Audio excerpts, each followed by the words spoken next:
Hello' বন্ধুসকল, আপোনালোকে ভাবিছে এইবিলাক কি দেখাই আছোঁ মই, এইবোৰ কি কাটিছোঁ কি দেখাইছোঁ ভাবিছে আপোনালোকে। এয়া মই সৰুকৈ এনেকৈ কম্প'জৰ কাৰণে বাকলিবিলাক একোৱেই নেপেলাওঁ, খালি গুটিবিলাক পেলাই দিওঁ। অমিতাৰ হওক যিহৰে হওক গুটিবিলাক নিদিওঁ, কাৰণ গজি উঠিব।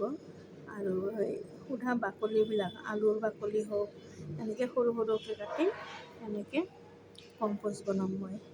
দেখিছে নহয়, আগতেও মই দেখুৱাইছোঁ কম্প'জ বনোৱা। আৰু এয়া কম্প'জৰ কাৰণে কাটি আছোঁ সৰুকৈ। এয়া দেখিছে সৰুকৈ কাটি লৈছোঁ। আৰু এইখিনি হৈছে চাহপাত। আমি যে চাহ বনাওঁ গাখীৰ দিয়া চাহ, গাখীৰ দিয়া চাহখিনিৰ চাহপাতখিনি ভালকৈ ধুই ল'ব লাগিব। ধুই লোৱাৰ পিছত তাৰপিছত মই কম্প'জত ঢালিম। এনেকৈ মই ভালকৈ চাফা কৰি ধুই লৈছোঁ, গাখীৰৰ অকণমানো হেৰি নাই। আৰু এনেকৈ মই ভালকৈ ধুই লৈ আৰু পেলাই দিয়া নাই, এইটো মই কম্প'জত ঢালিম। আৰু এনেকৈ মই সৰুকৈ কাটি লৈছোঁ।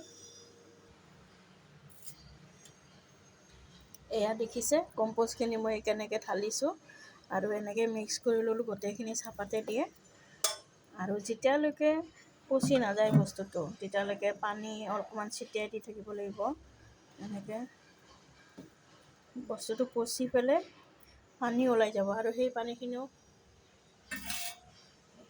এই পানীখিনিও খুব ভাল মানে গাছত দিবলৈ। আৰু এয়া দেখিছে ইফালেদি কম্প'জৰ পানী ওলাব।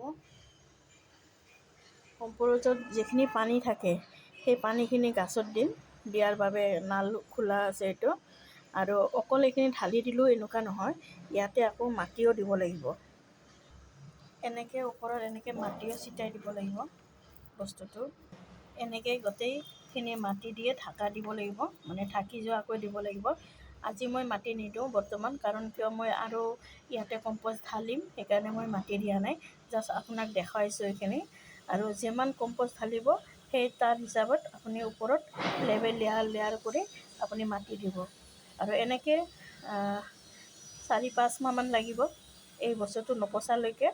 পচি পেলাই পানীখিনি শুকাই যাব একেবাৰে। পানীখিনি লৈ ল'ব, তলত পৰি থাকে এখন চালনী আছে ডাবাটোৰ ভিতৰত ফিল্টাৰৰ নিচিনা, সেই চালনীৰে ফিল্টাৰ হৈ থাকে পানীখিনি, যিখিনি কম্প'জৰ ৰস। আৰু সেই ৰসখিনি মই গাছত দিম। আৰু এইখিনি একেবাৰে শুকাই ড্ৰাই হৈ যাব, মাটি হৈ যাব। যেতিয়ালৈকে মাটি নহয় তেতিয়ালৈকে কম্প'জ নহ'ব। আৰু এনেকৈ আপোনালোকক দেখুৱাই থাকিম। এতিয়া বৰ্তমান মই ৰাখি দিছোঁ এনেকৈ, মই আকৌ ইয়াত কম্প'জ ঢালিম কাৰণে। তো বন্ধুসকল, আজি কম্প'জৰ এইটো কেনেকুৱা লাগিল জনাবচোন। ঘৰতে পৰি থকা বস্তুৰে আমি শাক পাচলি দি কম্প'জ কৰিব পাৰোঁ। আৰু কিনিবই নালাগে কম্প'জ। ফুলৰ গাছত হওক, আপোনাৰ সাৰ হওক, কিনিবই নালাগে, নেচাৰেল আপুনি এনেকৈ কম্প'জ পাব। আৰু গুড মৰ্ণিং বন্ধুসকল, আশা কৰিছোঁ সকলোৱে ভালে আছে।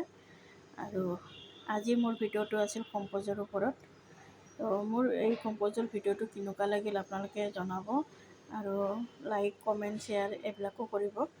আৰু চবচে বেছি কম্প'জত আৰু এটা কথা কওঁ এইখিনিতে, কম্প'জত আপুনি যদি শুকান পাত পায়, শুকান পাত দিলেও বিৰাট ভাল কম্প'জ হয় শুকান পাতেৰে। তো বন্ধুসকল, বাছ আজিলৈ ইমানতে সামৰিছোঁ।